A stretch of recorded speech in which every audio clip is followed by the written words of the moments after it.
ময়মনসিংহ থেকে মোহনগঞ্জ পর্যন্ত ১৩টি রেল স্টেশন।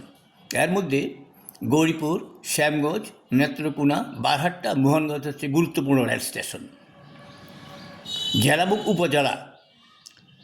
কিন্তু নেত্রকোনা বড় রেল স্টেশন, যেখানে ক্রসিং হয়, এই স্টেশনটির দুরবস্থার কথা আমি তুলে ধরছি।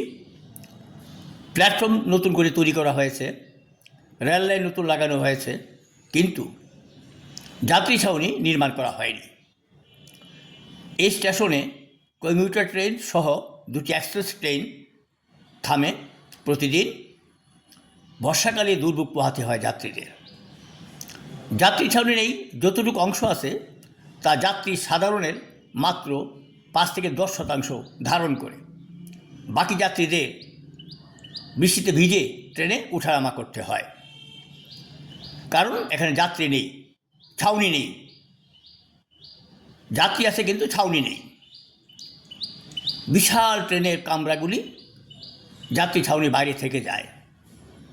এই নিয়ে গত ১০ বছর যাবৎ নেত্রকোনার যাত্রী জনসাধারণ, প্রশাসনের লোকজনও রেল কর্তৃপক্ষকে অনুরোধ করেছেন, চিঠি লিখেছেন, মানববন্ধন করেছেন, কিন্তু রেল কর্তৃপক্ষ সেদিকে নজর দিচ্ছে না। কেন দিচ্ছে না আমরা সেটা জানি না। নেত্রকোনা জারিয়াতে রেলের একজন বড় কর্মকর্তা ছিলেন, তিনিও কাজটা করতে পারতেন। তিনি এখন আছেন কিনা আমরা জানা নেই। তবে আমাদের অনুরোধ রইল, অবিলম্বে নেত্রকোনা বড় রেল স্টেশন এবং নেত্রকোনা কোর্ট রেল স্টেশনে যাত্রী ছাউনি বাড়ানো। এই ট্রেনটি ঢুকে গেল, দেখেন কমিউটার ট্রেন, এইটা ঢুকলো বড় রেল স্টেশনে। যাত্রী ছাউনির বাইরে থাকবে ট্রেনের বিরাট একটা অংশ, আপনারা এখনই দেখতে পারবেন। এই যখনই বৃষ্টি হবে, যাত্রীদের এই ট্রেনের কম্পার্টমেন্টে ওঠার জন্য এর বাইরে গিয়ে উঠতে হয়। এটা রেল কর্তৃপক্ষ জানে। স্টেশন মাস্টার বারবার ঊর্ধ্বতন কর্তৃপক্ষকে বিষয়টি অবহিত করেছেন বলেও তারা জানিয়েছেন, কিন্তু এর কোনো প্রতিকার আমরা পাচ্ছি না। আমাদের অনুরোধ থাকবে, রেলের ঊর্ধ্বতন কর্তৃপক্ষ অবিলম্বে এই রেল স্টেশন দুটি পরিদর্শন করে যথাযথ প্রয়োজনীয় ব্যবস্থা গ্রহণ করবেন।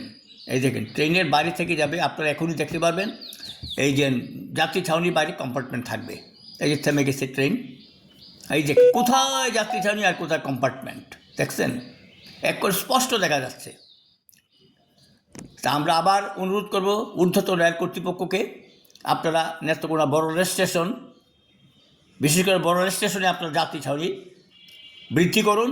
যতক্ষণ পর্যন্ত আপনাদের রেল নতুন প্ল্যাটফর্ম তৈরি করেছেন, ততক্ষণ পর্যন্ত সেটা করা উচিত বলে মনে করি। সবাই ভালো থাকুন, সুস্থ থাকুন, সবাইকে ধন্যবাদ। আবার অন্য একটি বিষয় নিয়ে কথা হবে। আবারও ধন্যবাদ।